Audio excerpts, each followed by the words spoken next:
Entonces, esta panadería realmente para mí fue la mejor escuela científica de mi vida, porque eh, ¿qué similitudes puede haber entre hacer pan e investigar genomas de una forma bioinformática?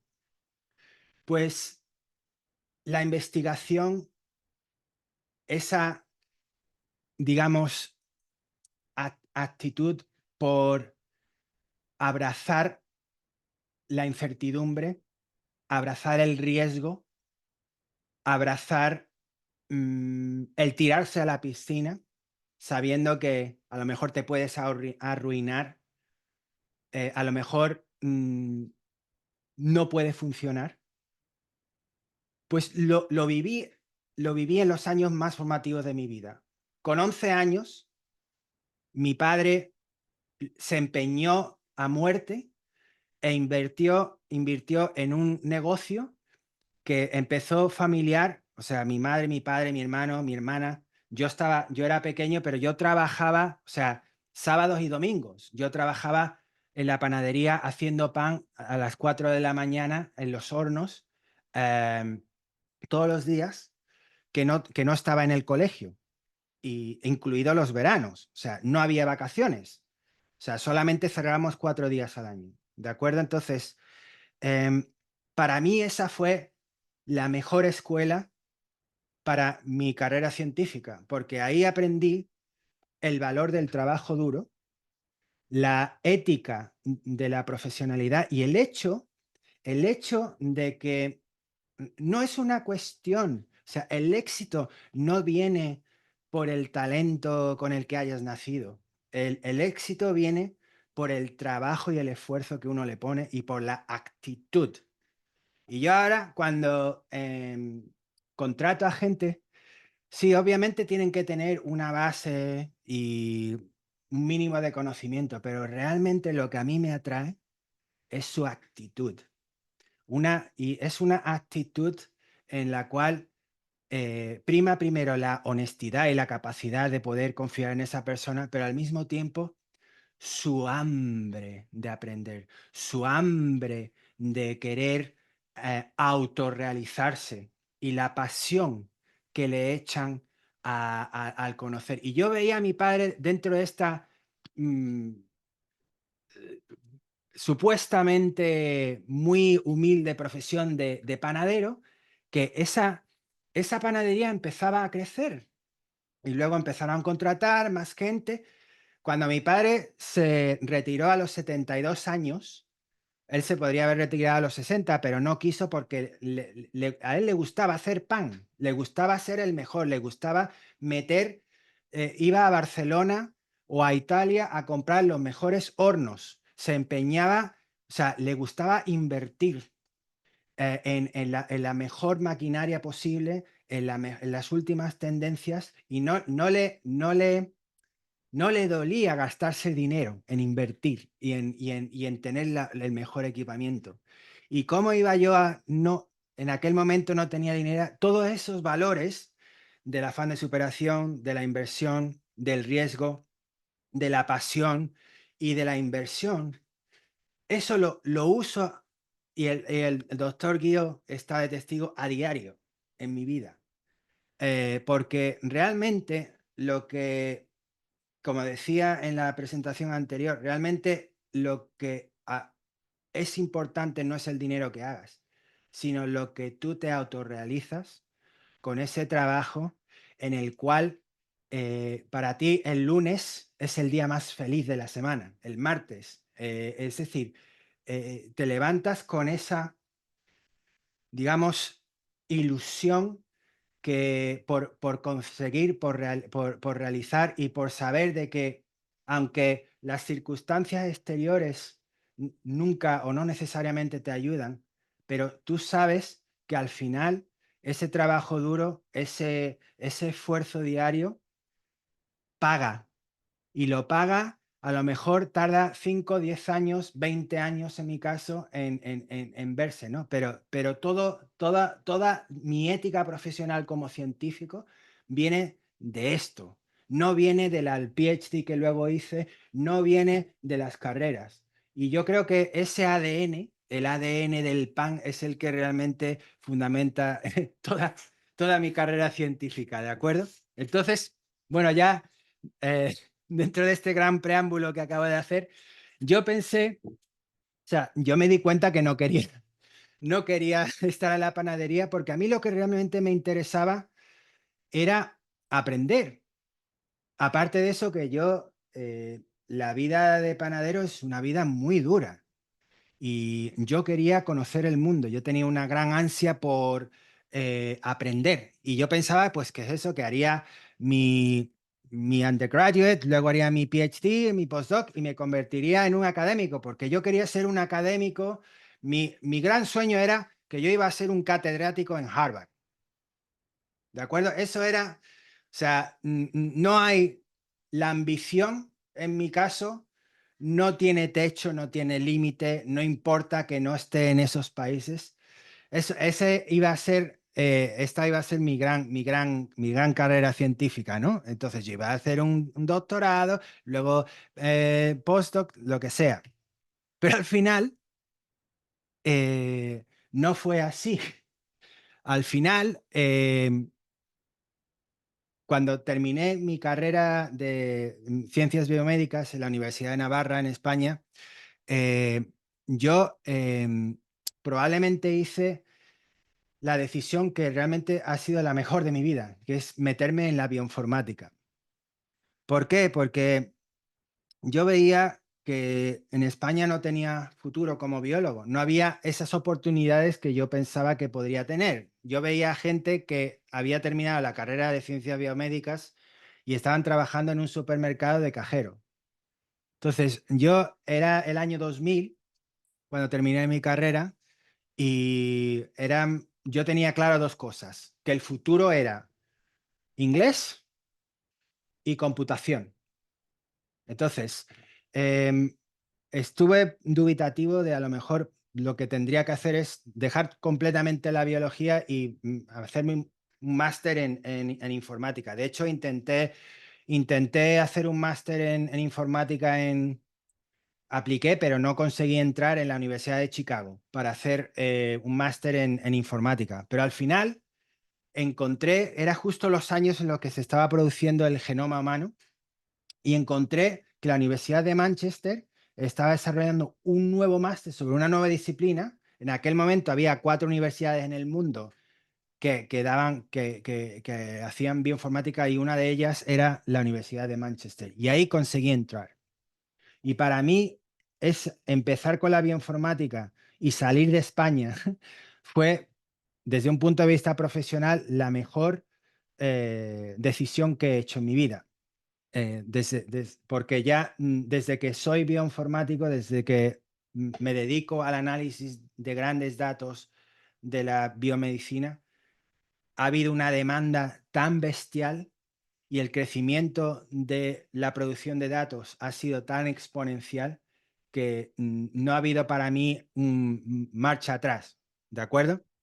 Entonces, em, a través de mi MSc en bioinformática, pues mi proyecto de máster lo hice en Virginia Tech, ¿de acuerdo? En la universidad de esta en Virginia. Y de hecho me ofrecieron hacer un PhD, pero yo decidí que no, que yo quería quedarme en Manchester porque yo veía que Manchester era una mejor universidad que Virginia Tech. Y luego, conforme han pasado los años, he de decir que lamento no haberme, a pesar de que Virginia Tech era una peor universidad que la de Manchester, yo creo que sí, a veces pienso que si me hubiera quedado en Estados Unidos, mi carrera hubiera ido mejor. Porque desde que empecé luego mi doctorado en la Universidad de Manchester, yo creo que mi temperamento, que es muy ambicioso, muy entrepreneurial, mucho de innovación, ese temperamento hubiera sido más apreciado en Estados Unidos que aquí en el Reino Unido, que es mucho más conservador, es mucho más guardar las líneas y mucho más tal y, o sea, muy, muy modesto. Yo creo que eso a mí, desde luego, me ha dado muchos problemas en el Reino Unido y me ha costado mucho trabajo realmente el establecerme y el entender el temperamento británico, que es mucho más, digamos, entre comillas, humilde que el de Estados Unidos, menos pretencioso. Entonces, al final me he encontrado, como hizo el doctor Guío, en Japón, adaptándome al temperamento británico. Es decir, pretender, por un lado, que no tengo mucha ambición, porque si no la gente piensa, me toma como una especie de amenaza o piensa que soy un competidor, etcétera, pero por dentro, siempre creando mi propio, eh, en vez de Silicon Valley, Corpus Valley, ¿vale? Yo, donde quiera que voy, o sea, llevo mi burbuja en el cual trato de rodearme de aquellas, digamos, estímulos o gente como el doctor Guío que a mí me estimulan a crecer. Y no quiero trabajar o como Shegun Fatum también, aunque Shegun es mucho mejor a la hora de, digamos, amortiguar y enseñar sus sentimientos. Yo quizá como soy un poco más así, más un poco en el espectro autista, como que soy muy, muy sensitivo y me cuesta mucho trabajo, primero, leer a la gente, porque siempre uno de mis grandes defectos es que creo que soy bastante inocente y ingenuo con la gente, la verdad que confío demasiado en la gente, pero no tengo más remedio porque me enamoro de la gente muy rápido y la verdad que me engañan muchas veces, pero a veces pienso que prefiero que me engañen y yo creo que me compensa, a pesar de que a veces me engañe, me compensa confiar en la gente, porque hay veces que eso me lleva a conocer a gente como el doctor Guío o como otras personas que realmente merecen la pena, por los que merecen la pena seguir siendo así, ¿no? Total, que digamos que el mensaje de esta am, slide es que en realidad mi vida fue, la verdad es que mi vida fue bastante más, am, disculpad, no sé de dónde vienen estas nuevas personas. Bienvenidos. Pero no sé cómo habéis enterado de este curso, pero bien, bienvenidos sois, porque así somos más. Em, lo que quería decir con esto es que mi carrera científica no ha sido para nada como yo hubiera predecido o querido, ¿no? Por un lado, cuando hice mi doctorado, no predije, por ejemplo, que me iba a llevar tan mal con mi supervisora. Mi supervisora, que se llama Terry Atwood, em, tenía, perdonadme el vocabulario, tenía más cojones que cualquier hombre que habéis visto y más testosterona y vamos, no había quien le levantara la voz a la catedrática Terry Atwood. Y precisamente porque era la más dura de todo el departamento, la elegí, porque yo pensé que ella, no sé, tenía mm, una le tuve respeto porque nunca, nunca te decía las cosas como sugar coated, como dicen aquí en Inglaterra, o sea, edulcoradas. Te decía la verdad cruda, sin rodeos y honestamente, pero tajante, ¿no? Y esa búsqueda y esa expresión de la verdad, de darte, por ejemplo, comentarios y decirte, yo me acuerdo como estudiante de doctorado, le presenté un reportaje a ella y lo vio un poco por así, me dice, ¿cómo me puedes a esta mierda? vete por ahí, ups, me dice, vete por ahí y, y vuelves cuando realmente tienes algo que merezca la pena. O sea, es el approach este que dice sink or swim. O te hundes, o aprendes a nadar tú solo, o te hundes. Y ese ha sido como yo he aprendido a nadar. A mí nadie me ha enseñado a nadar. Y ha habido 20.000 oportunidades para ahogarme. Lo que pasa que es que esa ilusión de fondo y esas ganas y esa ambición, y en realidad lo que más digamos, me motiva no es el dinero, sino es que realmente quiero aprender y crecer como una persona. Y para mí, la investigación y la ciencia y el ambiente universitario y el ambiente de emprendedurismo es lo que realmente me llena como persona. Y yo quiero el dinero no para gastármelo en vacaciones, sino para comprarme un servidor de $30.000, como el de Iván. Entonces, pero claro, uno hace sus planes y la vida viene de otra forma. Yo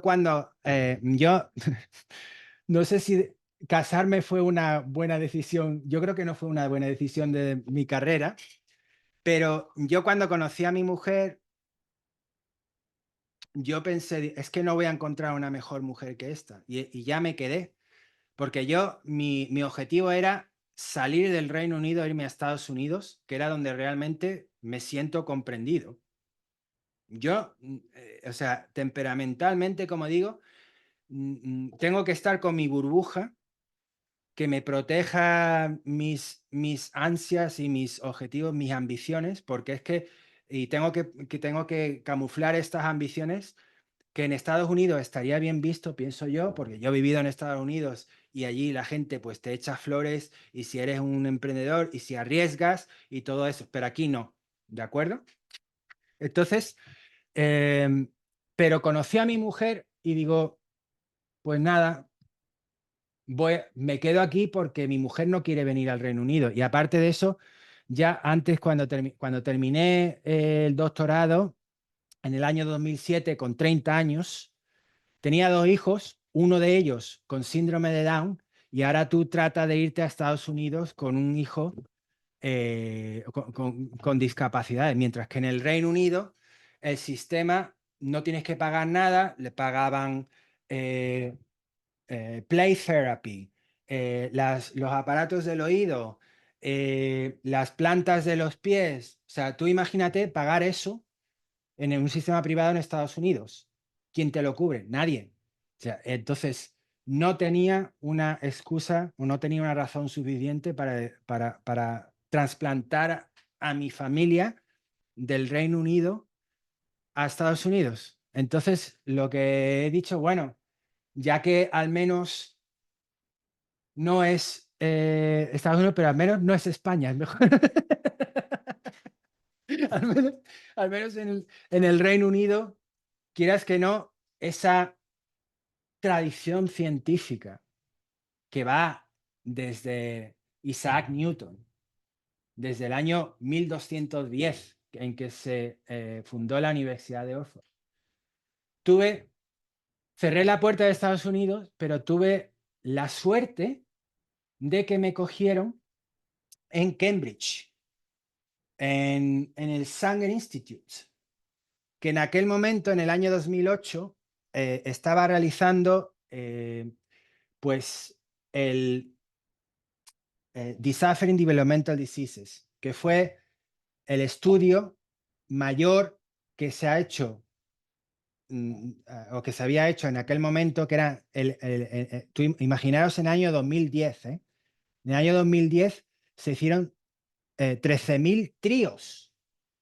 O sea, eso era inaudito. Ahora a lo mejor estamos mal acostumbrados con el proyecto 100.000 genomas de Genomics England, con el 500.000 genomas del UK Biobank, que por cierto, todas estas iniciativas han surgido aquí en el Reino Unido y no en Estados Unidos.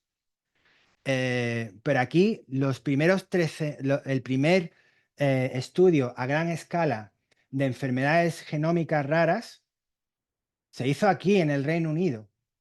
Y tuve como mis años postdoctorales, estuve trabajando 4 años en el desarrollo de la base de datos que da soporte precisamente al análisis y al diagnóstico de enfermedades raras para todos estos miles de pacientes con enfermedades raras monogénicas. Me voy a saltar esto. Entonces, en aquellos años, em, aquí lo tenéis, mis años en el Sanger Institute. No sé si conocéis esta base de datos que se llama Decipher, pero para mí esto fue otro bombazo que no me lo hubiera esperado, porque yo realmente en la gráfica del electrocardiograma del doctor Guío que presentó antes, yo estaba en un momento muy bajo en aquel momento porque no, o sea, estaba con 2 hijos, sin trabajo, eh, con una familia y no tenía ni idea de dónde iba a ir. Pero una agencia de trabajo me cazó. Yo estaba trabajando precisamente en bioinformática de proteínas, que es lo que hice en mi doctorado, y necesitaban bioinformáticos y me metí ahí sin saber. Y de nuevo, pues fue una decisión que realmente ha transformado mi vida porque desde ese año, lo que me he dedicado desde entonces ha sido a la genómica. Em, y en aquellos años también me di cuenta de una cosa, y era de que esa transición de la genómica que se estaba principalmente aplicando a pacientes con enfermedades raras, genéticas, etcétera, eso nos iría a afectar a todos, ¿no? Entonces, siguiendo el ejemplo de mi padre, y me gasté $500 en hacerme uno de los primeros Direct to Consumer Genetic Testing utilizando una compañía que acababa de empezar en aquellos años que se llamaba 23andMe, que estoy seguro que los que estéis implicados en genética lo habréis escuchado, pero en aquel momento había, digamos que fui una de las primeras que se hizo el test genético. Y ese test genético, eh, aquí tenéis los resultados que me dio, que en primer lugar lo que más me predecía es que mi mayor riesgo genético iba a ser en cáncer de próstata, por el cual se me diagnosticaba un riesgo total del 28% de padecerlo y de un 58% más de riesgo que el promedio. Pero yo en aquel momento me dije, pero ¿esto realmente? ¿Cómo yo he heredado este riesgo? Si este riesgo, si no hay un riesgo de cáncer de próstata, mi padre no tiene eso, mi familia no tiene eso, ¿cómo yo heredé eso? ¿Vale? Entonces, ese marcador de cáncer de próstata de alto riesgo se basaba en estos 12 SNPs, por los cuales te lo analizabas como sugiere con un array. Y aquí veis de cada uno de los SNPs que me analizaron, mi genotipo, es decir, mi combinación genética para cada una de esas posiciones que me testaban, cuyo compuesto de contribuciones pues daba lugar a ese mayor riesgo. Entonces, cada barra se corresponde a un marcador genético, que en este caso, no sé si sabéis de genética los que estáis, pero eh, en este caso voy a llamar marcador genético a los SNPs. 12 marcadores genéticos, pues aquí veis de lo que se mide en mi propio genoma, de esos 12 marcadores genéticos, cuáles de ellos disminuyen mi riesgo y aumentan mi riesgo. Entonces, el marcador genético que más aumenta mi riesgo es este SNP que se encuentra en la región promotora de este gen, MSMB, que por lo visto es un tumor suppressor. Y resulta de que esta combinación de SNP, cuando se, um, cuando se tiene, lo que hace es reducir la expresión de ese tumor suppressor. Y por lo tanto, esa supresión de tumores o ese freno de tumor, ese freno de desarrollo de tumores, pues no se activa. Por lo tanto, mi riesgo genético aumenta, ¿no?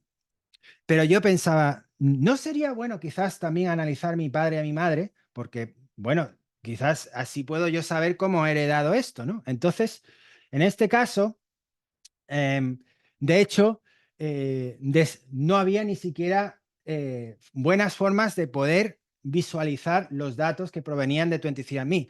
Y junto con un amigo desarrollamos este visualizador, esta herramienta que se publicó como My Career View, fue uno de mis primeros grand papers en PLOS ONE, que estaba diseñado para visualizar genotipos de arrays.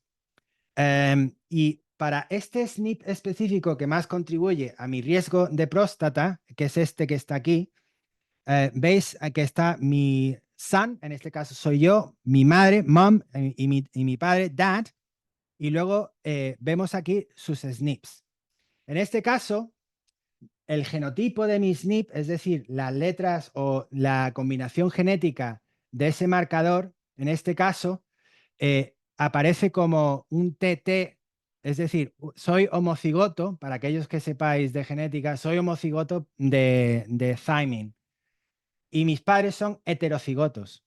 Es decir, que la versión mala de este marcador, que es una T, la tengo doble que la tienen mis padres, porque mi mamá tenía una CT y mi padre tenía una CT, pero yo tuve la mala suerte de heredar el alelo de riesgo, es decir, la versión de ese marcador que contribuye al riesgo.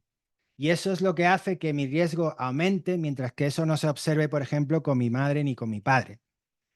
Y eso ya pensamos y hablando, pensamos, oye, ¿y no sería bueno también, no solamente analizar mi familia, mi madre, pero a toda mi familia entera, ¿de acuerdo? Entonces, me veis ahí en una foto bastante más joven. eh, Fuimos la primera familia que se hizo su exoma completo y que lo publicamos de acceso completamente público por Internet. Fuimos la primera familia que publicamos nuestros genomas completos accesibles por Internet. Y eso, de hecho, todavía están esos datos y muchos de esos datos los sigo utilizando en mis tutoriales, ¿de acuerdo? Os lo podéis bajar si queréis. Esto es bastante bajo, pero se lo han bajado miles de veces, ¿de acuerdo? Y esto, de hecho, tuvo bastante repercusión en los medios. De hecho, Science lo recogió como una historia, ¿no? Y al final tuve muchos científicos, como tenía un blog también y estuve escribiendo de eso, pues se enteraron y al final les digo, ok, mira, yo pongo estos datos aquí de toda mi familia. Eh, Eso era aquellos años antes de que Facebook nos enseñara los riesgos que hay de la privacidad y todo eso. Yo creo que ahora yo ya no lo haría, pero en fin, eran años en los que confiábamos más en los sistemas informáticos y en las redes, ¿no? Ahora no estamos viviendo unos años peores en ese sentido.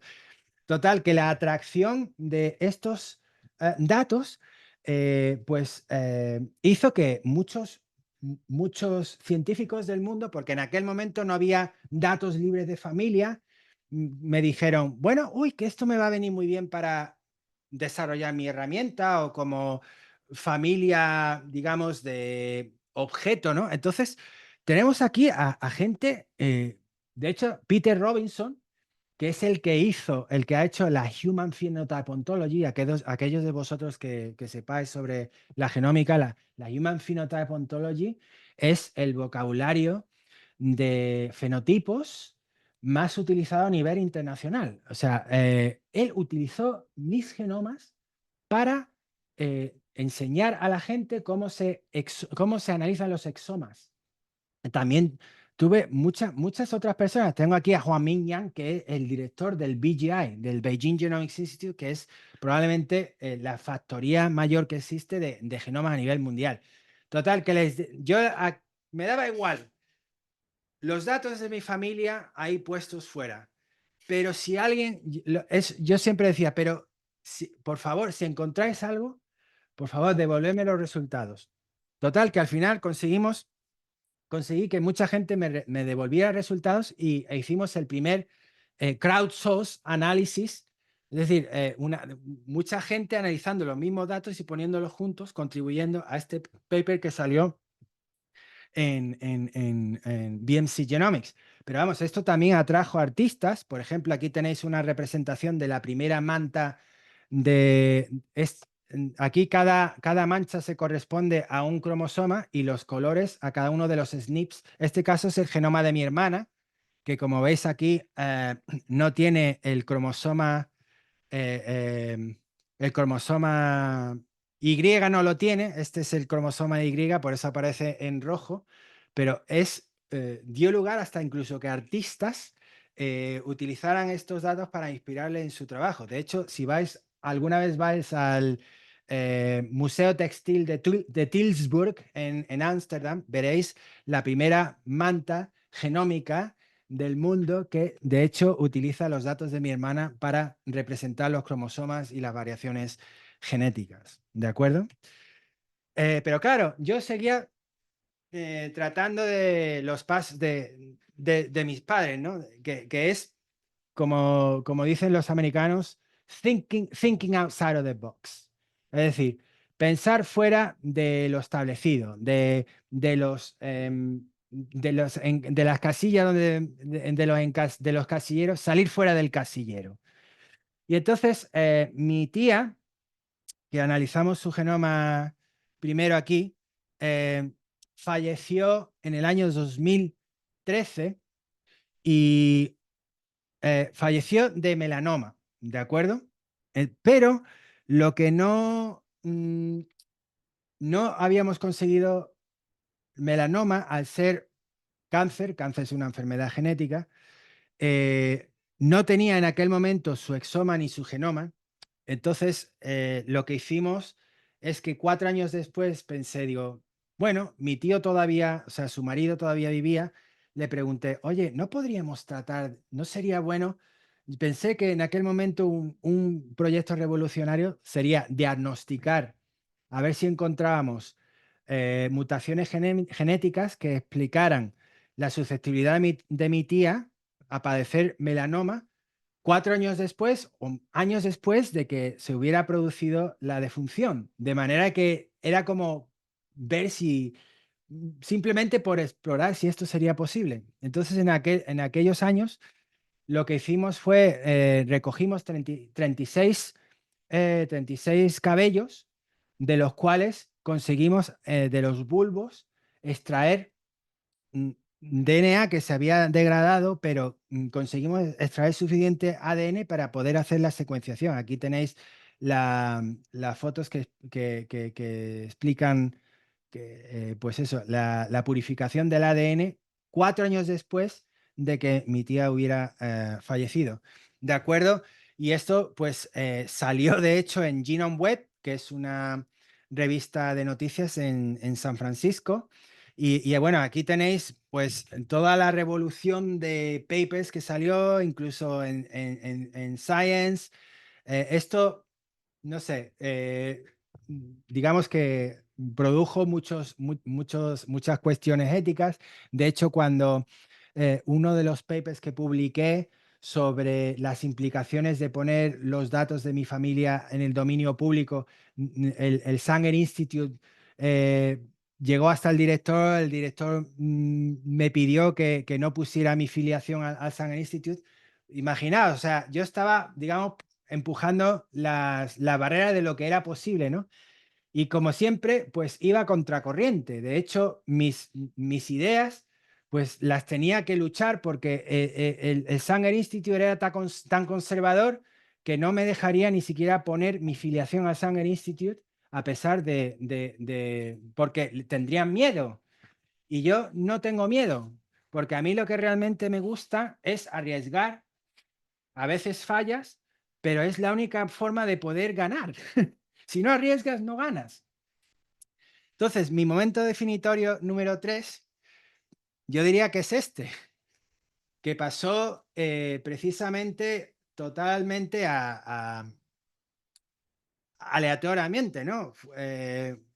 Esta historia ya la sabe usted, pero hice Cayetano Heredia, que es la universidad en la que el doctor Guío hizo su carrera de medicina, me invitó a dar un webinar sobre la genómica. Y en aquel momento, pues yo hice un estudio de la genómica y presenté mis investigaciones y busqué a ver si había algo de genómica que se hubiera producido en Perú. Y la primera persona que salió fue el doctor Heiner Guío. Entonces, metí en mi presentación 3 slides en el cual pues reconocía el trabajo que había hecho el doctor Guío y, y nada, yo lo dejé ahí. Yo ni siquiera sabía que el doctor Guío había atendido a esa presentación. Y luego, una semana o dos después, me encuentro un email breve del doctor Guío dándome las gracias por citar su trabajo. Y yo, pues no sé, me quedé un poco sorprendido, ¿no?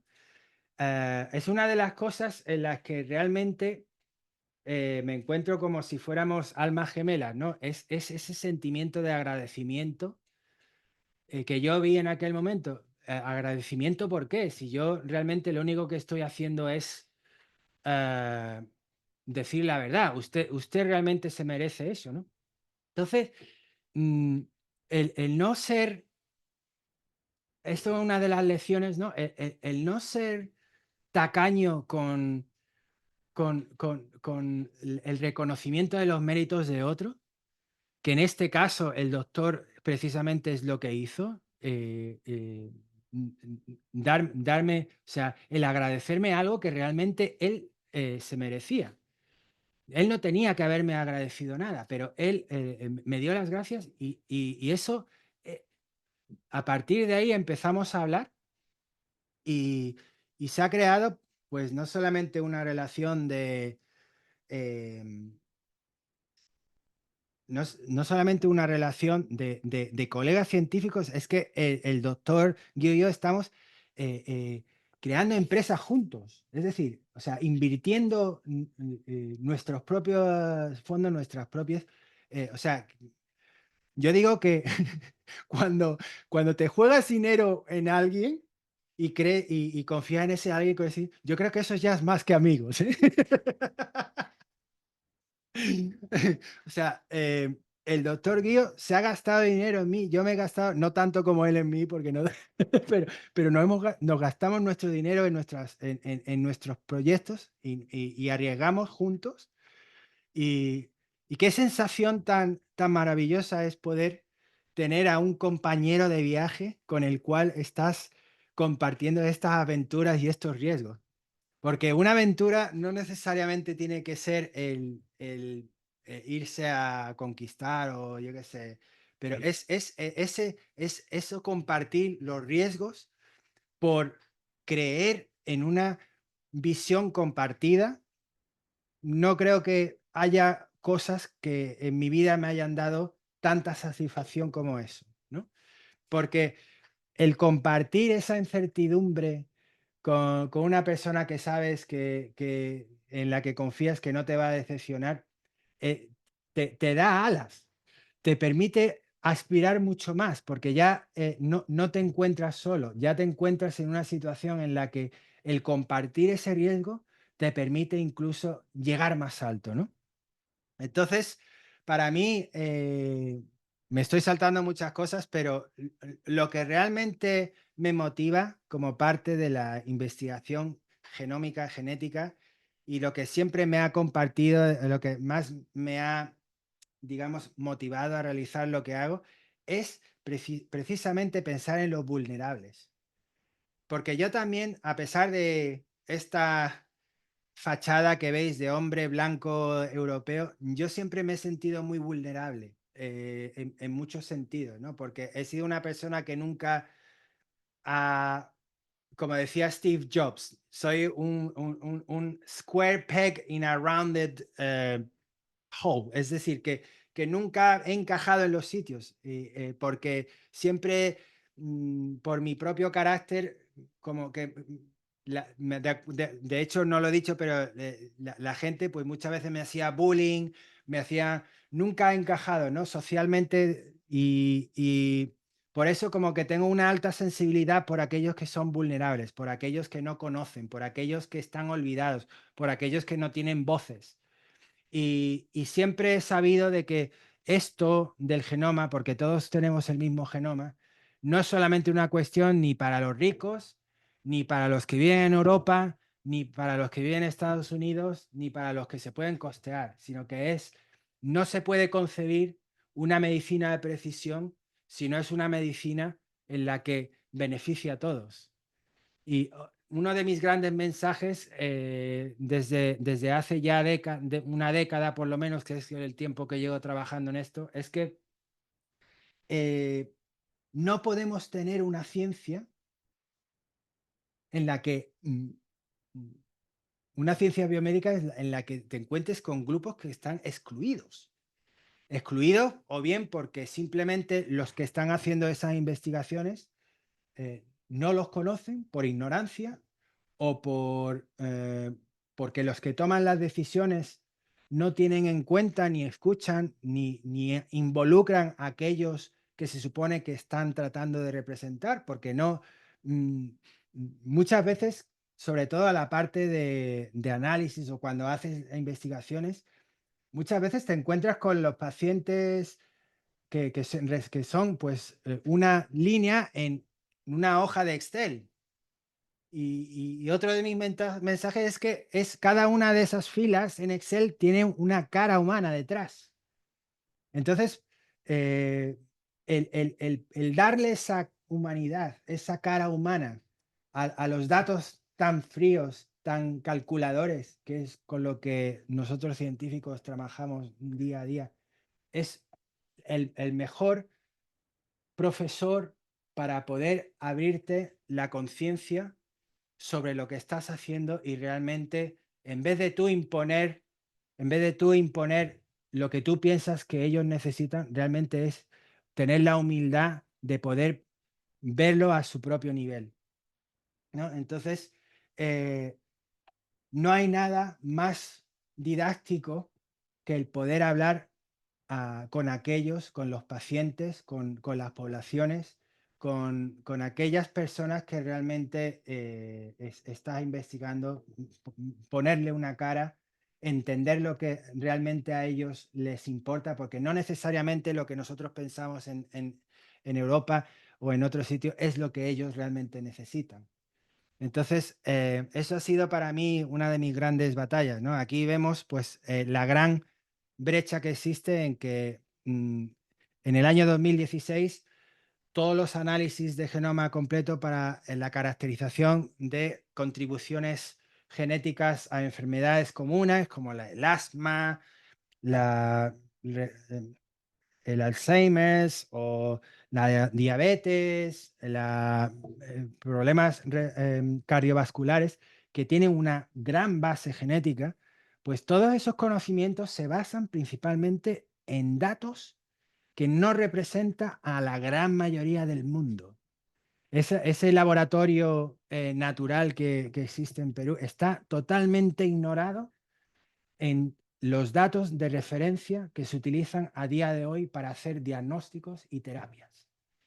Y eso es una de las mayores injusticias por las cuales merece la pena trabajar y por las cuales yo he decidido que merece la pena gastar mis energías, gastar mi dinero, gastar mi vida, porque esto es lo que realmente da sentido a lo que yo, a mi ambición de poder crecer. Porque yo no puedo crecer si no es para poder servir. Porque si uno no sirve con su crecimiento, entonces no es crecimiento, es realmente declive. Entonces, esto ha dado lugar a grandes colaboraciones. Como digo, mis dos colaboradores es el doctor Guío y el doctor profesor Shegun Fatumo. El doctor Guío y yo nos centramos bueno, hemos trabajado mucho en el Peruvian Genome Project y yo, claro, como por mi afinidad cultural y la historia que nos une, a pesar de lo mucho que digan de la leyenda negra de los españoles, yo como español siempre he pensado y siempre os consideraré a la gente de América Latina como mis hermanos. Pueden decir que los españoles fuimos ahí a explotar, a lo mejor tengan razón, que mis antepasados hayan hecho eso, pero yo siempre pienso de que esa historia que nos une, esa cultura que nos une, ese lenguaje que nos une, mm, eh, las otras potencias siempre han querido dividirnos, porque saben que divididos y somos menos fuertes. Y yo creo que el mundo hispanohablante, que pienso y considero que son mis hermanos, como español, porque yo también me considero latino, a pesar de tener esta piel blanca, yo soy latino de corazón, eh, deberíamos de tener mucho más peso en el mundo. O sea, es que, o sea, hay 600 millones de personas que hablan español y que compartimos la misma cultura y compartimos mucha historia juntos.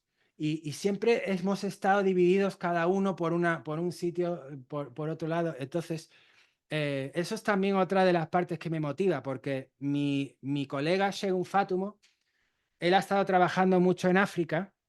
África que la mitad de África era colonia británica y eso ha dado lugar a que haya pues también aspectos positivos de esa colonización, ¿no? Porque el Reino Unido tiene centros de investigación en Gambia, en Uganda, en Malawi, en Sudáfrica, y, y sí, los utiliza como poder suave para influenciar, pero no es, a día de hoy, como se ve desde aquí, desde el Reino Unido, no es explotación lo que se busca, sino que lo que se busca es sinergia y lo que se busca es beneficio mutuo, ¿no? Entonces, pero yo esa, digamos, implementación de centros alrededor de África que ha dado lugar a iniciativas como, por ejemplo, el African Bioinformatics Institute o el H3 Africa, que son organizaciones que hacen un compendio de todo África y son capaces de absorber funding, dinero, pues del Wellcome Trust, del Chan Zuckerberg, del NIH, y hace de que esa combinación de muchos países pues pueda producir un mayor impacto a la hora del descubrimiento científico. Pues eso no lo he visto yo, esa organización, como he visto yo en África, ese progreso, no lo he visto yo en en Latinoamérica. Entonces, como oportunista, yo veo que hay una gran oportunidad para mí de servir un poco de puente entre lo que se hace en el Reino Unido, ya que no hay nadie o no hay, en términos de genómica, que sea nativo hispanohablante, que yo sepa, solo soy yo, o al menos a mi nivel aquí en el Reino Unido, y, y para mí esa es mi gran oportunidad, ¿no? El servir de puente sobre esas grandes innovaciones que se hacen aquí en el Reino Unido, que se han generado aquí en el Reino Unido. Eh, la estructura del ADN se descubrió aquí en Cambridge. La secuenciación de sangre se hizo aquí en Cambridge. Eh, Illumina, Illumina viene de Solexa, que fue una empresa que se hizo aquí en el Reino Unido. El UK Biobank, que es la base de datos de biomédica más importante del mundo, es de aquí. Genomics England, que es el primer programa nacional de implementación de genómica médica a nivel nacional, se hace aquí. Entonces, aquí el Reino Unido tiene una fuerza sin paralelo mayor que Estados Unidos, ¿no? Entonces, creo que eso me provee a mí una oportunidad para poder servir de canal hacia la América Latina. Pero yo no quiero explotación. Yo no, o sea, para mí el trabajar con mis hermanos de América Latina, para mí el trabajar con mis hermanos, yo los miro en la misma altura. Los miro de cara a cara. Yo no los miro por encima del hombro ni por debajo del hombro. Estamos aquí para, para trabajar juntos y para compartir ilusiones y para desarrollar nuevos proyectos que benefician mutuamente y cuyo objetivo final realmente lo que realmente importa es precisamente llegar a aquellos que no tienen voz, que no tienen acceso, que no tienen tecnología y que ni siquiera saben de que se les pueden aprovechar a través de sus datos, a través de toda. Entonces, no hay nada que dé más sentido que el poder compartir todas estas cosas que se aprenden aquí en Europa, porque Europa está ya saturada de tantos investigadores, como dijo el doctor Guido antes, donde está el trabajo por hacer es en Latinoamérica, ¿no? Y entonces, también la idea de que el Global North y el norte global y el sur global debe de dejar de existir, ¿no? También deberían, y con las colaboraciones que estoy haciendo con con el profesor Segun Fatumo en Uganda, también deberían de haber conexiones de sur a sur, ¿de acuerdo? Triangular ese norte-sur con el sur a sur también. Entonces hay muchas oportunidades, ¿no? Me estoy enrollando mucho, pero en fin, yo creo que de hecho lo he enmarcado, ha sido mi primer Nature Paper en el que soy primer autor. Y esto ha pasado este año. Y ahí está el doctor Guido como coautor y mi amigo Segun Fatumo como coautor. Y este va a ser el primero de muchos. Con ustedes, precisamente. Va a ser el primero de muchos. ¿De acuerdo? No me voy a alargar más, pero espero que me he expresado más con el corazón que con la cabeza y como os digo, para mí, ojalá Dios me dé muchos años de vida para morirme haciendo ciencia. Así que os presento mis conclusiones sobre mi vida. Yo creo que cada vez hay un papel más importante que es fundamental de que los beneficios tienen que estar disponibles para todos, independientemente del nivel socioeconómico, del sexo, de dónde estés. ¿De acuerdo? Vivimos en una sociedad, a pesar de las tendencias políticas que hay, que están tratando de cortar esa globalización. Yo amo la globalización. Tenemos que aprender tanto de los unos de los otros. Aunque hayan barreras artificiales que se hagan, ese tsunami no lo van a parar los políticos, no lo van a parar las tecnologías, no lo van a parar aquellos que se empeñan en cortar y en poner paredes, barreras y alambradas donde, porque todos somos humanos, todos tenemos el mismo genoma, o sea, todos, o sea, la diferencia, no sé si es como un 1 o un 2%, o sea, todos somos la misma raza, ¿de acuerdo? Y lo que pasa en Gaza, o pasa en Ucrania, o pasa en Yakutia, nos repercute a todos. ¿De acuerdo? No vivimos en un mundo global en el que realmente lo que merece la pena son las sinergias y el trabajar juntos, ¿no? ¿Qué es lo que he aprendido? Algunos mensajes finales que he aprendido de manera difícil. La ciencia es una empresa social, eso se me olvida. La historia del recluso científico, eso no existe. Uno no puede ser gran científico sin grandes colaboraciones, ¿de acuerdo?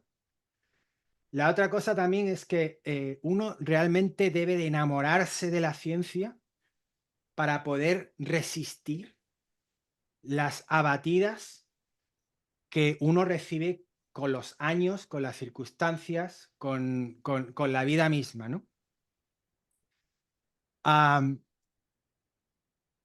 Y yo, por suerte, todas estas, digamos, retos que he recibido de querer achicar mi ambición. Mucha gente ha querido achicar mi ambición, mucha gente ha querido. A mí al revés, es como un muelle comprimido que ha estado comprimido por décadas y ahora está explotando, porque llevo años fermentando esa semilla que todavía, que ahora empieza a crecer con gran fuerza, ¿no? Quiero también poner digamos, la importancia de que, o sea, no es la gran influencia que he tenido en mi vida, no el trabajo, sino a quién he conocido y en dónde he estado, ¿de acuerdo? El hecho de que si yo me hubiera quedado en España, jamás hubiera conseguido lo que he conseguido, ¿de acuerdo? Y bueno, una frase que he visto de Jeff Bezos, el fundador de Amazon: el mundo hay que verlo tal como es. De nada sirve quejarse, de nada sirve pensar de que el mundo podría ser de una forma o de otra. Hay que aceptarlo como viene y trabajar con eso, ¿de acuerdo? Así que nada, aquí tenéis a muchas de las personas que han influido significativamente en mi vida como científico y os doy las gracias por vuestra atención. Gracias, Doc. Muy, muy, muy. Pueden ver toda la pantalla. Sí. Sí, perfecto. Bueno, eh, esto es parte de una experiencia no solamente de vida, sino experiencia académica que pudiera ayudar a muchos que van a ingresar en esta vida científica, pero también en esta vida académica, en estas líneas de investigación, y cómo se fueron tomando las decisiones, decidiendo con propósito. Primero, me gustaría saber qué los trae aquí a esta conferencia. ¿Cuál es la motivación de venir para aquí? Y básicamente, muchas de los asistentes es que vemos en el borde de lo imposible algunas cosas posibles y la idea es dar el gran paso. Muchos de esos gran pasos vamos a contarlos en los siguientes slides. Decidir con propósito en lo que me concierne es una estrategia de plantear los objetivos como académicos y como personas con una intención, con visión y con valores. Voy a contar mi historia desde que empezó la carrera de medicina en una universidad que tenía el ranking de 1200, como después de terminar la universidad migro a una universidad que tiene un ranking de 900, posteriormente a otra de 120 y donde termino en el postdoc en una universidad del ranking 3. Cómo estas decisiones me llevaron a estar en una universidad competitiva, con investigadores competitivos y a cambiar definitivamente la forma de pensar como nosotros fuimos criados en Latinoamérica, en Perú y en una provincia de la cual yo vengo. Me gustaría un poco reflexionar que el peso nosotros lo medimos en kilogramos, el volumen en litros, pero ¿cómo medimos el éxito, los alcances de nuestro trabajo, de nuestra vida personal, de nuestra vida diaria? ¿Cómo lo medimos? Y eso es muy relativo. El éxito y los productos que podamos tener como persona es diferente a diferente edad, cuando somos niños, adolescentes o adultos. Sin embargo, en esta conferencia en particular está realizada para compartir cuando somos adultos. Primero, una intención es el cumplimiento de los objetivos personales. ¿Cómo es para algunos el éxito, el fin de una persona será la obtención de un título académico, tener un grado académico, una profesión? Para otros, tener un negocio, para otros, tener una familia, un laboratorio, ganar un gran... Y para algunos científicos, en el camino de mi entrenamiento fue publicar en Nature. Ese era su objetivo principal. Para otros va a ser el mix de dos, tres de ellos o todos de ellos u otros. Pero básicamente todos tenemos un objetivo. El otro es el impacto en nuestra vida, cómo lo que uno hace transforma la vida de estudiantes a través de colaboraciones científicas, cuántos estudiantes hemos formado, el número de conferencias que hemos dado, para los que somos médicos, el número de pacientes que realmente hemos llevado a un tratamiento, una sanación, pero también vamos a cuantificarlo, siempre vamos a hacer números. ¿Cuántos estudiantes hemos entrenado en el pregrado, máster, PhD, postdoc, colaboraciones locales, internacionales, como también el número de conferencias locales, nacionales e internacionales? También es bueno medir el reconocimiento. Pero muchos piensan que el reconocimiento es estar frente a muchas personas donde les entreguen un trofeo o una certificación por el trabajo que hemos hecho. Eso es lo visible, pero hay muchos que merecen el reconocimiento y es donde el respeto, la gratitud y la confianza tienen mucho más valor que un certificado o un trofeo. También es bueno medir el progreso interno, cómo superamos los miedos durante la etapa de entrenamiento, durante la etapa de formación, desde algo tan simple de dictar una conferencia y compartirla, hasta poder participar en grupos internacionales. Crecer con resiliencia. No hay un solo camino para llegar a un objetivo. Pueden ver varios, pero también la idea que durante la resiliencia es que nuestro trabajo y nuestro objetivo lleguen a transformar vidas, que es el concepto principal de resiliencia. Y esto definitivamente no se va a lograr sin una disciplina, sin objetivos, sin metas, sin un timeline y por supuesto con el conocimiento y la sabiduría que nos lleva a alcanzar estos objetivos. También vemos la trascendencia. ¿Cómo nos gustaría? Y esto es lo recibí en un entrenamiento. Y realmente por cuestiones de tiempo, no lo vamos a hacer acá, pero nos solicitaron qué nos gustaría que escribieran en nuestra lápida cuando nosotros dejemos este mundo, lo que queda de uno cuando ya no está, el legado que hemos dejado en la ciencia, en la familia, en nuestra comunidad o país, cómo nos gustaría que nos recuerden. Todo ese concepto y estas variables mide lo que es realmente un éxito. Particularmente voy a contar mis 38 años de vida cuando empecé a decidir solo, que es cuando yo dejo el colegio.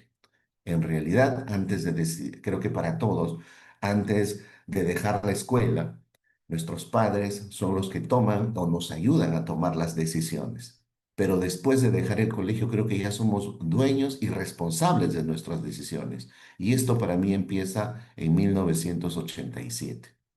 Y cómo me siento durante esa toma de decisiones, durante esos logros que he tenido durante estos 38 años, los cuales van desde el éxtasis, sentir la felicidad extrema por haber alcanzado ese logro, un confort, mi zona de confort está ok, sigo avanzando, tomando decisiones, pero también hay unas decisiones, unas noticias que nos hacen sentir devastado.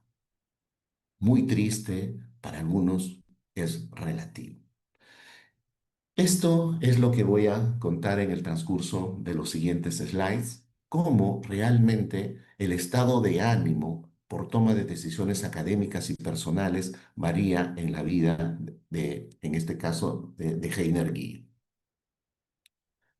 Todo empieza en 1987, cuando acabo el colegio. Aquí pueden ver un primer punto. Disculpen, no sé si están viendo el cursor. Sí, perfecto. Entonces, para mí terminar el colegio fue un grado de felicidad porque quería seguir avanzando. Pero aquí vemos que en 1988 hay una inflexión donde me sentí devastado. Y esto era realmente que no ingresé a la universidad que yo quería. Para entonces, La competencia era de 6.000 postulantes para 50 vacantes. Entonces, el entrenamiento era de 1 o 2 o 3 o 4 años, pero solamente podías postular 3 veces. Y aquí hay un segundo punto de inflexión, donde postulo el siguiente año. ¿Y qué pasa? Tampoco ingreso. Primero me quedo en el puesto 1500, después me quedo en el puesto 120 y finalmente, ¿qué creen que pasa? En el tercer punto. Y era mi última opción porque solamente se podía postular 3 veces. Llego a ingresar en el tercer puesto.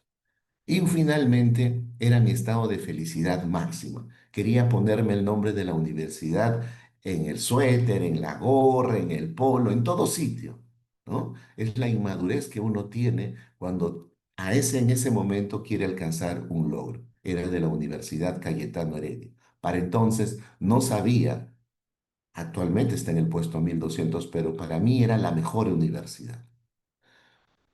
Bueno, este punto me dura, yo creo, no más de 2 o 3 semanas, porque empiezan las clases y empieza la carga académica y bueno, todo el entrenamiento que implica de ser médicos, con altos y bajos, algunos cursos que tuvieron que superarse en segunda oportunidad. La parte económica, que también fue muy difícil. Perú en ese momento estaba en una crisis económica y así que estudiar medicina en una universidad privada, donde más o menos la mensualidad estaba al borde de los $1.000, 800 o $1.000, era muy difícil. Pero bueno, hacíamos lo mejor en nuestro entrenamiento. Una de las enfermedades que llamó muchísimo la atención en mi persona fue la tuberculosis, no solamente por la cantidad de pacientes que teníamos en Perú, sino porque era una enfermedad histórica que siempre había acompañado a la humanidad y no tenía un tratamiento de 2 o 3 días. Los tratamientos eran por meses.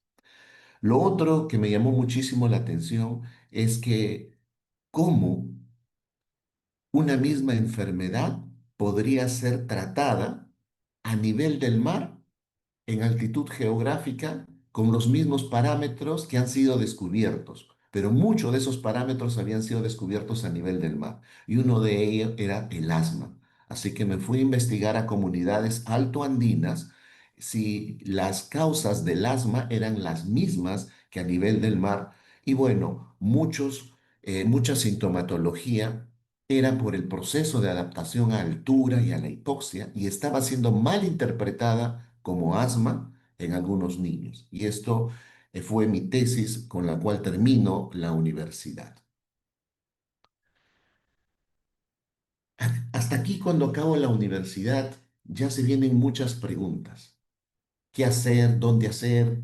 Los proyectos de investigación. Y es aquí donde el mentor de tus proyectos de investigación empieza a tener un rol importante en tu vida. ¿A quién pregunto? Pues es a él. Y las responsabilidades que tiene un mentor. Muchos de los que van a atender esta conferencia tienen esas responsabilidades o están buscando un mentor. Y el mentor tiene estas particularidades: formar estudiantes, compartir el conocimiento, impulsar tu carrera, inspirar a la comunidad. Básicamente, eso es lo que tienen que identificar en un mentor. Y bueno, uno termina la universidad creyendo que ya eh, había terminado una parte importante en la vida, pero empieza otra carrera de continuar el conocimiento y más dudas. ¿Cómo priorizo? ¿Dónde trabajo? No tengo tiempo para investigar. La crisis económica cada vez es mayor. Y bueno, es normal que esta curva empiece a disminuir. Eh, Sin embargo, para entonces no había mucho presupuesto para hacer estudios experimentales. Entonces había que tomar datos de historia clínicas para hacer estudios observacionales y el doctor Roberto Achinelli, mi primer mentor en la universidad, enfoca mi carrera como médico y como investigador. Y él no solamente hace que continúe trabajando en esta especialidad viendo tuberculosis, sino nos lleva a un grupo de estudiantes a San Francisco. Mi tesis de prevalencia de asma en altura fue de alguna forma seleccionada en un congreso de la American Thoracic Society para exponerlo. Pero también en este congreso me da, yo creo que una de las oportunidades más grandes en mi vida, que es de ver a médicos que disertaban en el Congreso, pero también hacían investigación en laboratorio.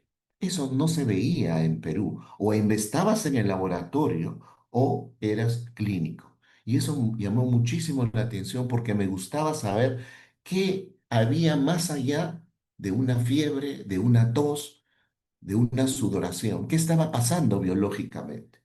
Pues bueno, entonces tocaba dar el siguiente paso. ¿Dónde estudio de esta forma? Y es como me acepta la Universidad de Nagasaki en Japón. Y es por eso que esta curva ya empieza a subir, ya deja mi zona de confort, sube eh, mejorando no solamente los alcances académicos que yo quería tener. Y lo primero cuando llego a Japón sin saber una palabra en japonés, para ser honesto, es que me muestran este mapa. Japón debe estar en el medio. A la derecha está América y a la izquierda está Europa, África y todos los demás países. Pero Japón está en el centro del mundo. Y es así como debíamos pensar el resto de tiempo que íbamos a estar en Japón. Pues bueno. Pero también llegábamos médicos de África, de Asia, de Europa y de diferentes lugares. Y la cultura japonesa no es como la cultura europea o americana, donde fácilmente se abren para empezar a conversar. No, ellos observan cómo uno va saliendo de este número de personas que van llegando y cómo te van seleccionando para darte más oportunidades si es que terminas los proyectos a tiempo. Y ese es el premio, darte más proyectos si acabas el que te han asignado. Y ese era el reto, salir de ese grupo para tener más proyectos. Pero también venía el estrés, al jet lag, al cambio de horario. Nagasaki es una ciudad conservadora, no habían letreros en español, o sea, en romaní, ¿no? En la escritura que nosotros conocemos, ni siquiera en inglés, todo era en kanji. La comida japonesa, el tráfico diferente al lugar donde yo vivía, la forma de comportarse también realmente todo un estrés. Al igual que Darwin decía, el al que mejor se adapta le va a ir mejor. Así que teníamos que descansar y echarle ganas durante estos primeros meses. Sin embargo, al igual que en esta película de Karate Kid, donde este japonés, el instructor, el mentor, enseña a encerar, pulir. El trabajo mío durante los primeros meses era cultivar, leer, interpretar. Uno, después de haber estudiado 8 años de medicina y con lo que me costó ingresar a la universidad para llegar a un laboratorio y estar 3 meses o 4 meses, uno piensa que están tomando ventajas de su tiempo. Sin embargo, cuando te dicen que esto va a terminar y después voy a entrar a ver pacientes, pues bueno, lo único que te queda es retroceder nunca, rendirse jamás. Y acá hay una palabra que no he puesto en kanji, pero que significa gambarimas. No he encontrado la traducción de esta palabra gambarimas ni en español, ni en inglés, ni en cualquier otro idioma. La palabra gambarimas significa voy a tratar de hacerlo lo mejor que puedo. Y es una palabra que utilizan los japoneses después de retirarse de una reunión, después de encomendarse un propósito o un trabajo. Gambarimas. Cualquier cosa que vaya a hacer, lo voy a hacer lo mejor que puedo. Y así empezó. Empecé a trabajar con lo que me habían encomendado, aprender otras nuevas técnicas. Ya empezamos a escribir las primeras publicaciones. Mi segundo mentor, el doctor Hiroshi Watanabe, empezó a educarme, a entrenarme. Este año tuve la oportunidad de verlo nuevamente, visitó Perú, pero ya en el centro médico donde trabajo, y fue un día histórico de ver a mi segundo entrenador que visite el lugar donde yo estoy trabajando y vea los logros que uno ha tenido como académico y como persona. Pero teníamos que seguir avanzando. El doctor Watanabe me dijo, Heiner, ¿por qué no empiezas tu doctorado? Te podemos recomendar a una mejor universidad que era la Universidad de Tohoku. Solamente era recomendación. A este nivel académico, ya además del examen que puedas dar, además del currículum, la recomendación cuesta mucho, sobre todo a este tipo de universidades y en el sistema formal japonés. Así que ingresamos a la Universidad de Tohoku para empezar el PhD y además de ver este mapa donde Japón continúa siendo el centro del mundo, empezó las colaboraciones internacionales directas con mi persona, entre China, Filipinas y Tailandia, no solamente para intercambiar muestras, para empezar a hacer análisis y ver cómo era el trabajo en estos lugares. Aquí también te enseñan cómo siendo médico, tienes que enfocar la sintomatología desde un punto de vista microbiológico, inmunológico, desde un punto de vista genético, cómo integrar todos estos procesos biológicos para un diagnóstico. Y si no se tiene descubierto, pues toma la muestra y vas al laboratorio. Definitivamente cuando empiezo esta época, como ustedes pueden ver, hay un declive aquí en esta curva y es porque me aventé a estar en una mejor universidad sin salario. Así que tenía que sobrevivir durante esos primeros años sin salario, sin un estipendio, con lo que había ahorrado el año anterior donde sí tuve beca. Así que tenía que ir en un buen número yo creo que era entre 40 y una hora conducir en bicicleta para llegar a la universidad. Eh, ya no era leer dos o tres publicaciones diarias, no nos obligaban, pero nos supervisaban que leyéramos al menos 10 o 11 publicaciones diarias del nivel de Nature o Science para ir aumentando la complejidad y nuestro entrenador cada 2 o 3 días nos preguntaba los resúmenes de lo que habíamos leído. Aquí fue la primera vez donde pude ver que la biblioteca la cierra uno mismo. Las bibliotecas en Japón están abiertas las 24 horas del día y para nivel de posgrado eh, puedes estar toda la noche. Tú cierras la puerta de la biblioteca, así que uno estaba hasta las 2 3 de la mañana. Pero también lo que no podías, lo que no estaba descrito como un diagnóstico biológico, lo podías intentar y ellos te daban todas las facilidades para seguir investigando una muestra biológica.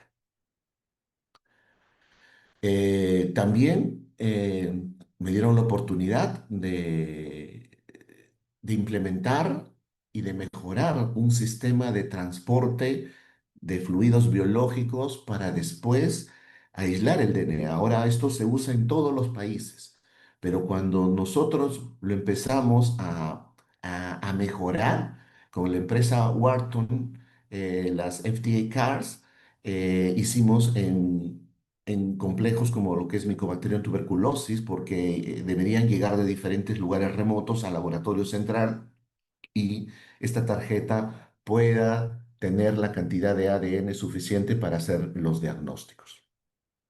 Continuaron las publicaciones y finalmente llegó el día en que recibimos mi doctorado y con todo lo que había pasado y era mi objetivo final. Mi tercer mentor, el doctor Hattori, en ese momento ya cuando estaba terminando, me da la posibilidad y me dice, Heiner, te veo que mucho lees a investigadores británicos y solamente leías sus libros. ¿No te gustaría ir a verlos a un congreso a Vancouver?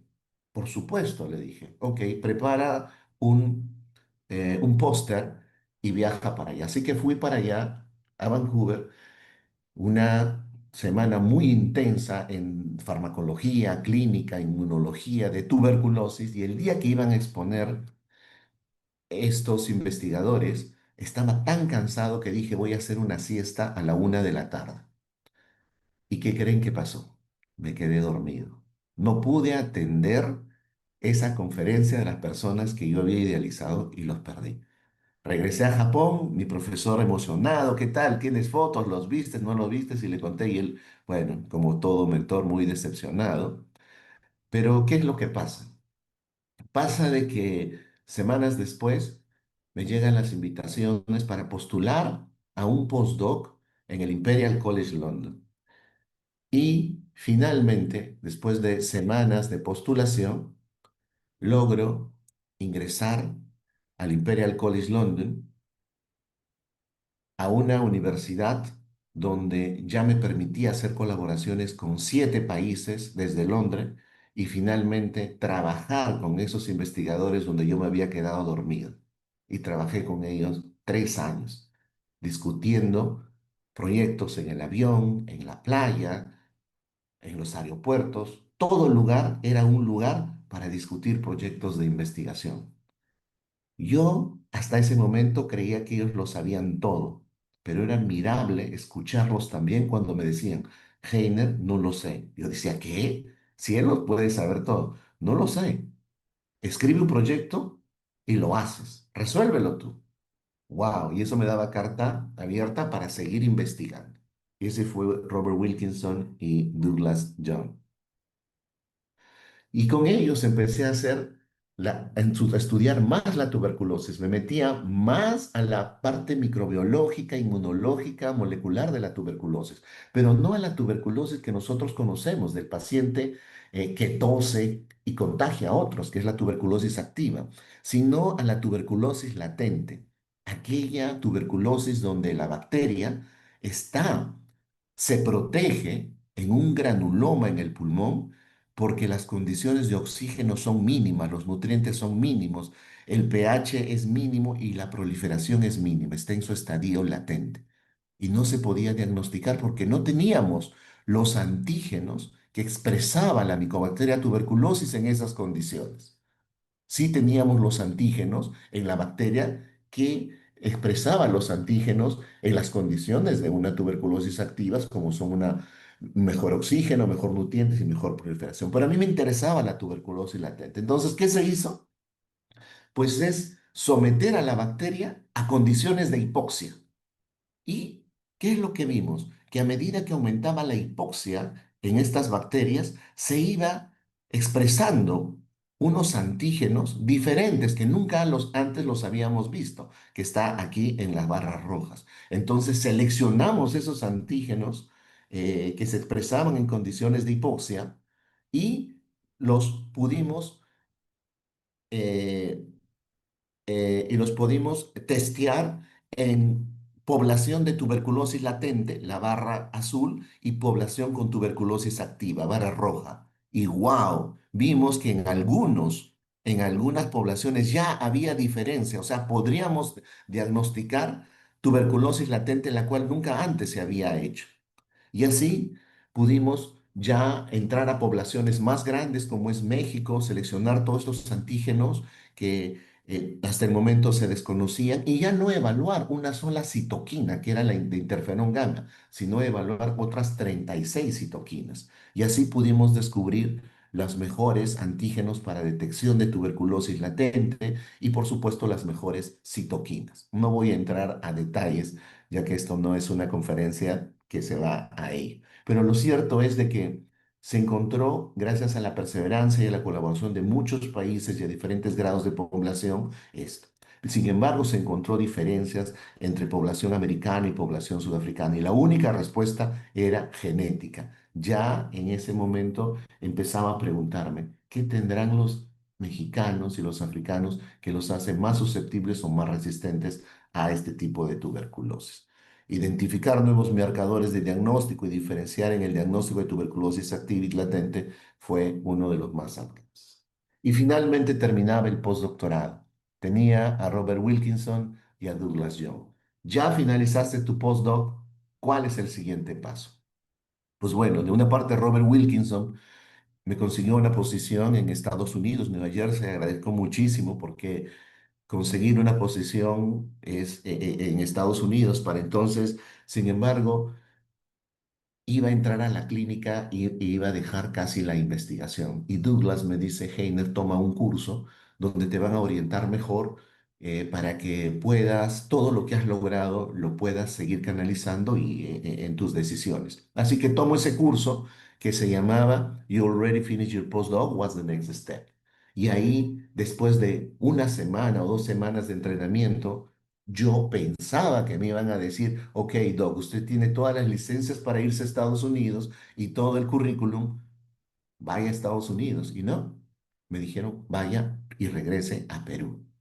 Definitivamente no era fácil después de casi 11 12 años de vivir fuera y haber llegado hasta la mejor universidad, decir, vaya a Perú, regrese a Perú por varios motivos. Usted es médico, tiene muchas investigaciones, rentabilice las metodologías que usted ha aprendido en todo este tiempo.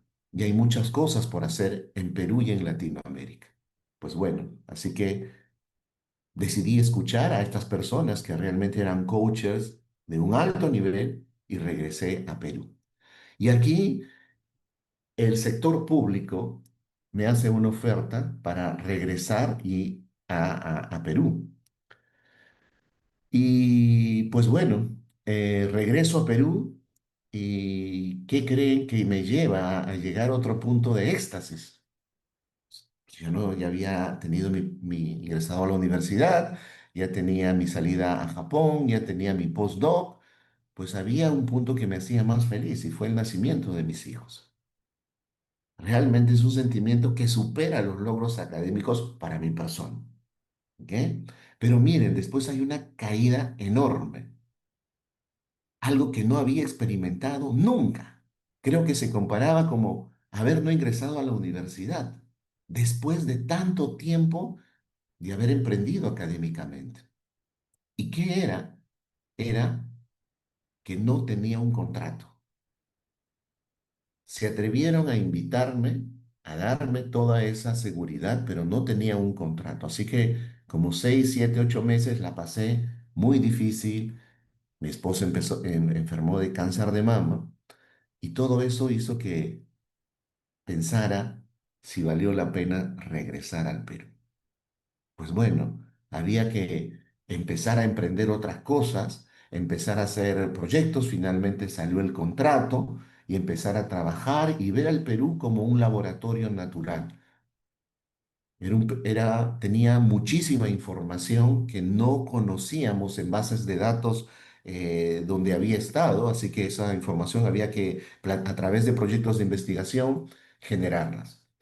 Pero también empiezo a crear mi propio centro de investigación, Inbiomedic, en el año 2014 y hacer los primeros servicios en base a las metodologías que yo había aprendido en mi carrera, que es lo que me aconsejaron en el Imperial College London. Por supuesto que hasta aquí decía se habrán equivocado los coaches, pero no. Bueno, estas variables definitivamente de la falta de contrato y lo otro era impredecible ponerlo en un entrenamiento. Pues bueno, aquí durante este tiempo, cuando ya empecé, yo vi al Perú como una oportunidad. Primero que en el campo donde estaba desarrollándome en tuberculosis, mi pregunta era, después de que una persona se infecta con tuberculosis, ¿cuántos días está con el síntoma de tos hasta que llega a ser diagnosticado y recibe tratamiento?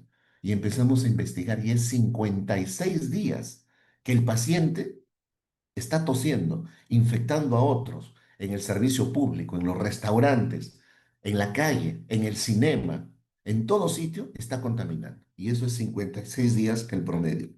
Era un dato muy importante para poner definitivamente en el sistema público esta información. También hicimos el primer genoma bacteriano en Perú, identificamos las primeras secuencias genéticas de multidrogo resistencia.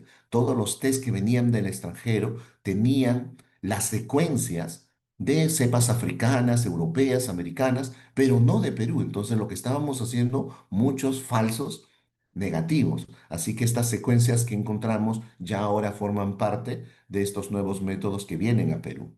Hicimos el primer secuenciamiento total del genoma de una tuberculosis sensible, MDR, XDR.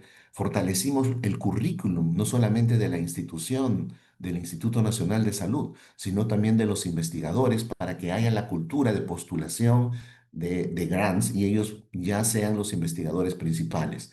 Pero también aquí empieza mi entrenamiento en el Instituto Nacional de Estados Unidos en el Departamento del Genoma Humano. Así que fui elegido, al igual que otros en el mundo, a formar parte de 20 investigadores en el área genética y genoma para entrenarnos en el NIH.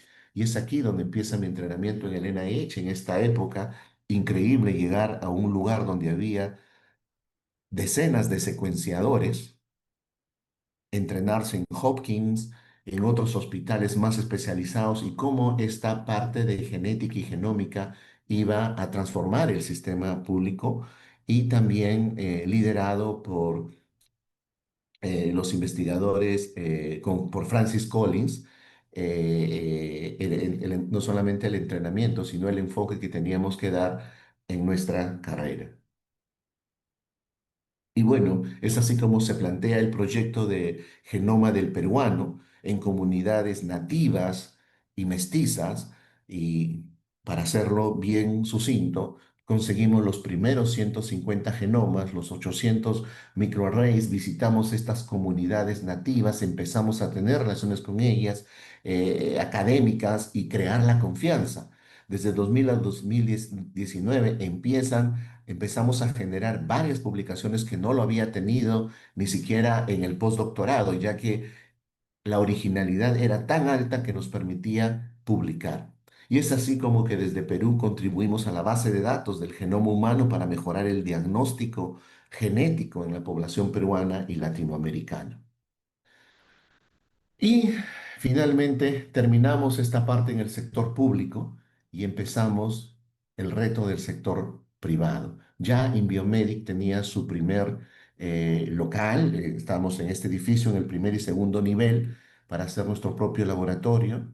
Se trabajó muchísimo con un gran equipo y que pudimos conseguir gracias a nuestro aporte nacional, internacional, a los logros ser embajador de la marca Perú. Esta marca que dice Perú, se otorga justamente a las instituciones que aportan a las entidades académicas de Perú y son corroboradas y realmente han sido de mucho alcance. Y bueno, ya ahora tenemos nuestro propio centro médico donde estamos empezando a dar lo que es el servicio de medicina preventiva a través de la salud ocupacional y siempre mirando otros retos. Durante este tiempo, el trabajo no solamente ha sido de colaboración multidisciplinaria, interinstitucional en los proyectos genéticos, sino también que miren que nuestras publicaciones también están creciendo, lo cual significa que podemos hacer una producción científica igual o mejor desde el sector privado que en el sector público.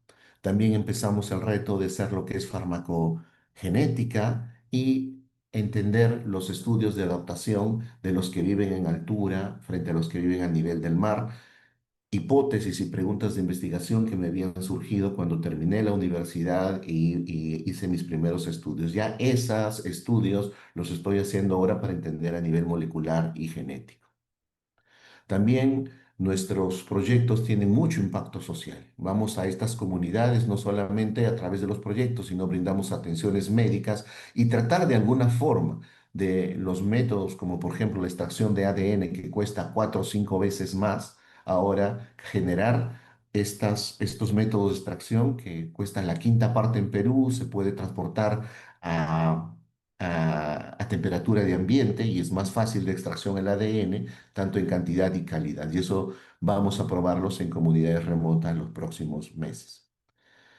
Pero también yo creo que uno de los logros más importantes en generar investigación en la parte privada es las colaboraciones internacionales que hemos tenido. Y esto ha generado cerca de 32 publicaciones. Hemos formado 4 PhD, 2 en Perú, 1 en Estados Unidos y Brasil, 6 postdoctorados, 5 maestrías.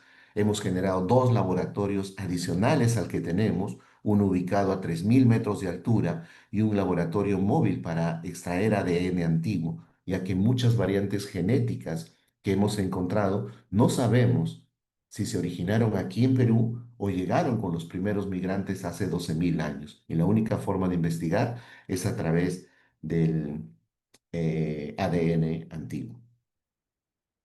Entonces, en conclusión, toda esta historia que tiene forma de electrocardiograma en diferentes entidades académicas nos ha llevado a varias conclusiones. Que la educación no termina en una entidad académica, empiezan otros retos. Los momentos de felicidad y también los de devastación no son eternos, todo pasa. No se la crean que van a quedarse ahí. Miren las publicaciones que están en estas barras plomas, cómo incrementan inclusive cuando llego a Perú. ¿Ok? Y cómo se incrementan después en el sector privado en términos también de referenciación. Significa que los coaches que me orientaron de regresar a Perú estaban en lo cierto. ¿Tomó tiempo? Sí, pero finalmente estaban en lo cierto de que regrese a Perú. No persistan por el salario, persistan por la vocación que los inspira que el salario y la parte económica van a llegar en la medida que ustedes van creciendo académicamente. Si son felices, no se van a, en lo que hacen, hasta no van a sentir que están ganando menos. Conozcan otras culturas y formas de pensar. Ellos también cometieron errores y aprendieron de ellos en su día a día. Es bueno conocer investigadores de otras culturas e integrarse a la cultura, no solamente sea un viaje de asistir a un congreso. No importa quién vaya adelante o atrás en un proyecto de investigación. Lo esencial es sacar el proyecto adelante. Serían unos mensajes de conclusiones de todo lo que he podido compartir. Y bueno, el último slide, quiero dedicarlo a mis mentores y a las personas que han contribuido en mis decisiones. Yo creo que delante de ellos están los padres, que uno los forman hasta antes de salir del colegio, sin duda alguna. Segundo, el doctor Roberto Achinelli, que me orientó no solamente a sobrevivir desde que salí de la universidad. Después entra el doctor Hiroshi Watanabe, el doctor Toshio Hattori, Robert Wilkinson, Douglas Young. Pero también entran mentores como amigos, no solamente que te ayudan a decidir, sino hacen que tu vida, pues bueno, los planes que los tenías postergados lo adelantan. Y es como Manuel Corpos me animó a hacer esta conferencia, a contar nuestra vida, lo que yo lo tenía postergando por varios años. Así que muchísimas gracias a todos ellos y también a Manuel. Y bueno, nuestra vida continuará entre las secuencias. Muchas gracias. Qué emocionante, de verdad. Qué emocionante.